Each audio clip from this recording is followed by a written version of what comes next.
Bună ziua frumos și miraci, bine ați venit, dragii mei, la etalarea despre provocarea și surpriza lunii noiembrie, valabilă pentru toți cei care aveți soare, lună, ascendent sau Venus în rac.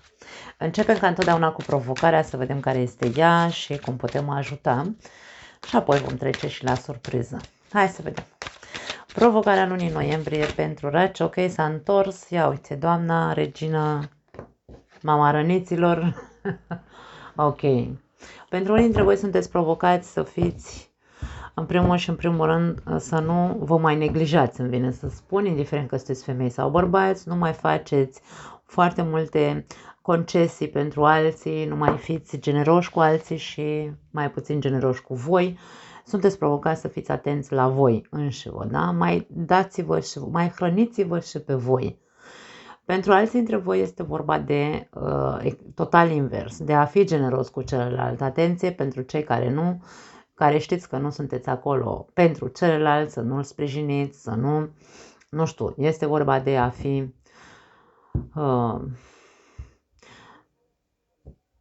de a participa la îngrijirea celuilalt sau la sprijinirea celuilalt.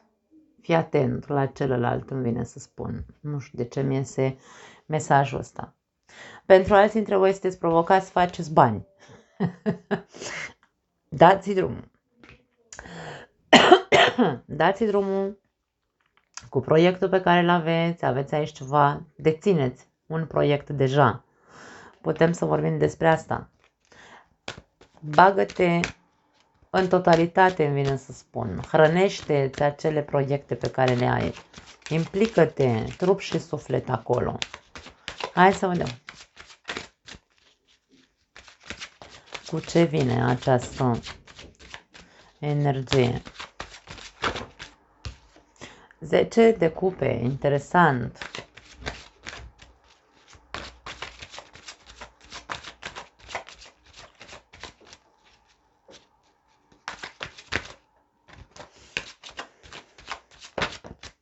Foarte greu ies cărțile la voi.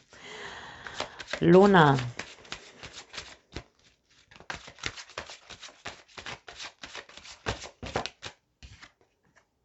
Opt de cupe. Și 4 de bâte, ok.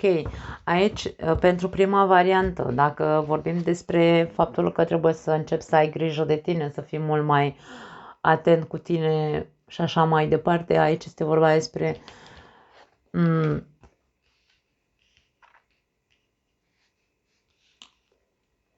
cum te simți tu fericit sau cum te-ai simțit tu fericit, împlinit în totalitate. Este cartea împlinirii în 10 de cupe, da?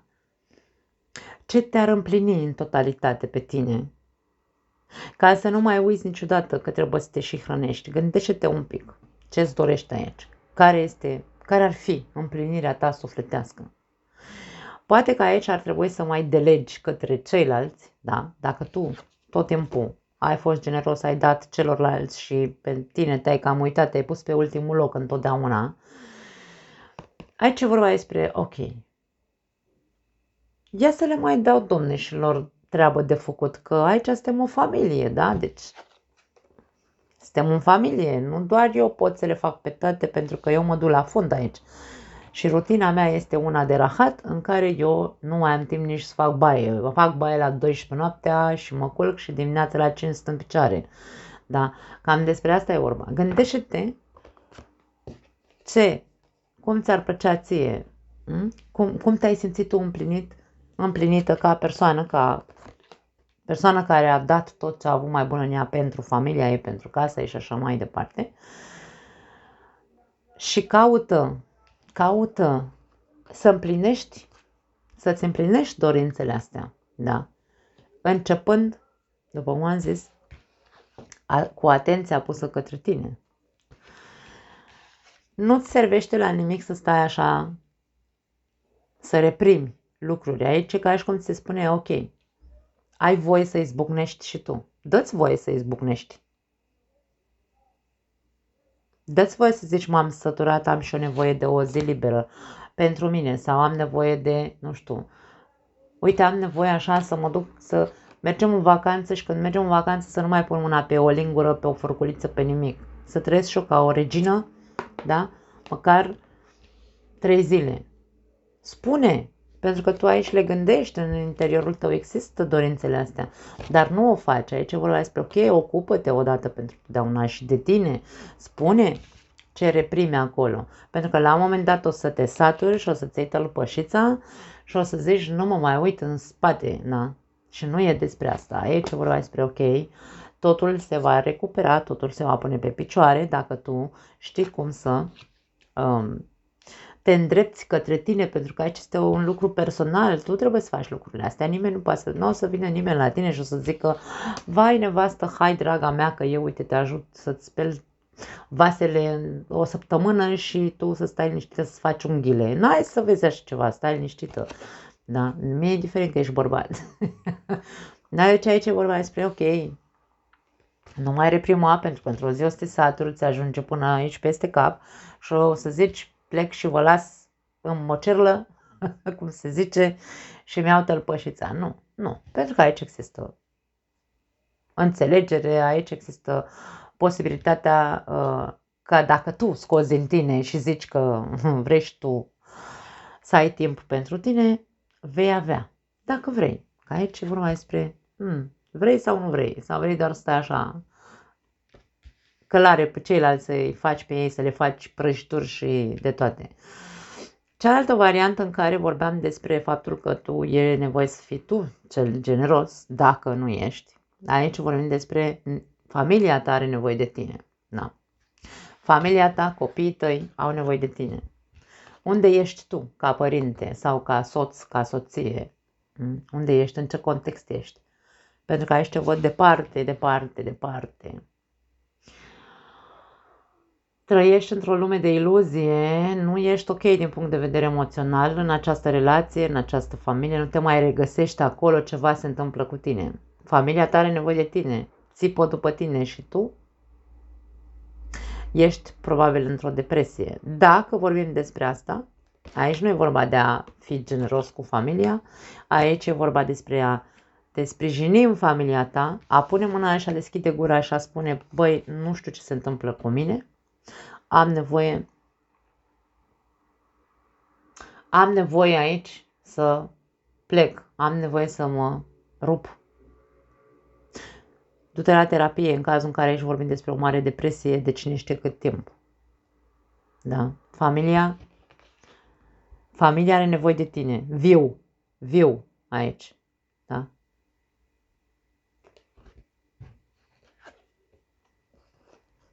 Fii așa conștient că ești părinte, că ești partener de viață a cuiva și nu te mai duce la fund. Nu mai întoarce spatele acestei familii.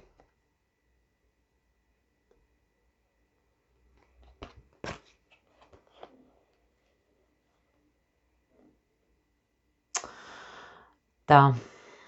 Dacă vorbim aici despre a face bani, cum am zis mai devreme, ești provocat să intri trup și suflet în acel proiect pe care l-ai. Îmi vine să spun că este un lucru necunoscut pentru tine sau este ceva nou care încă bâșbâi, ești în ceață, nu prea știi pe unde să apuci lucrurile, dar te văd că ai sprijin din partea unor persoane, că e familia ta, că e, nu știu, un asociat sau mai mulți asociați, poate sunteți în același proiect, prieteni care te sprijină și așa mai departe. Chiar dacă nu știi, aici ți spune, ok, lasă că găsești tu drumul. Tu implică-te aici, implică-te trup și suflet că vei găsi drumul. Și aici vorbim despre, vei pune bazele și vei avea, să zicem așa, vei pune bazele solide și vei avea stabilitate. Vei vedea, încet, încet, vei vedea că vei reuși să ajungi să controlezi, dacă vrei, foarte bine tot ceea ce ai de făcut acolo. Da. Cam asta e. Interesant. Hai să vedem surpriza. Ce surpriză! Ia uite, două surprize pentru voi. Vine un copil pe lume. Pentru unii dintre voi, nașterea unui copil, surpriză, surpriză. Copilul vrea să se nască luna noiembrie, chiar dacă voi nu sunteți pregătiți pentru luna noiembrie, da? Poate fi. Sau, surpriză, surpriză, rămâi însărcinată în luna noiembrie sau, mă rog, afli că vei fi tată în această lună. Pentru unii dintre voi, bineînțeles, n-are cum să fie pentru toată lumea, nu toți racii rămân acum însărcinați. Pentru alții dintre voi este o veste de la altcineva. Afli de cineva care este însărcinată. Să sperăm că nu este mama ta, mai ales dacă vorbim aici de o vârstă înaintată, da? Acum, ia uite ce a sărit aici. Turnul eremitul. Să vedem cu ce vine la pachet această surpriză. Rege de cupe, cavaler de bâte. Avem personaje multe aici. Ok, surpriza, dacă vorbim despre o sarcină, indiferent că este vorba despre tine, că tu rămâi, sau mă rog, voi rămâneți însărcinați în această lună, ori că se naște un copil, ori că afli că cineva este însărcinată,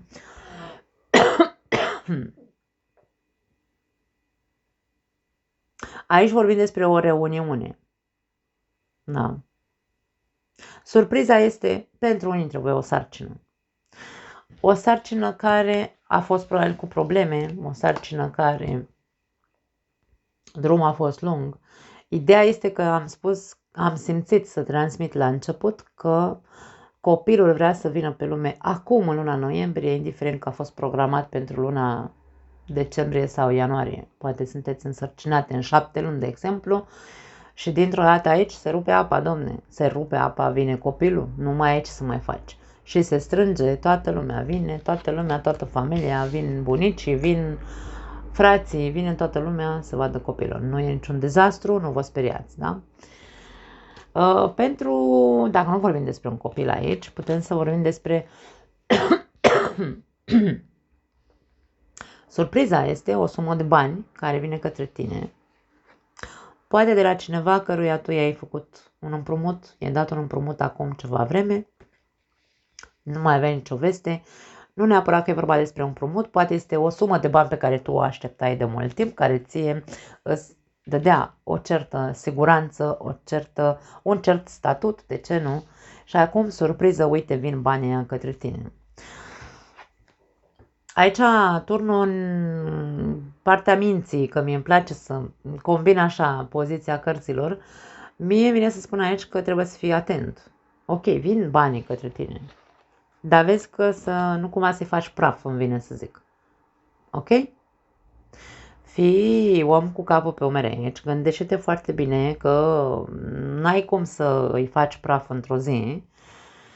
Dă-ți câte un capriciu, da, de ce nu? Du-te, distrează-te o zi, două, nu știu, habar n-am, fă-ți anumite capricii, dar ai grijă pentru că poți să pierzi la fel de repede cât de repede vin către tine, dacă nu ești asumat, îmi vine să spun, da.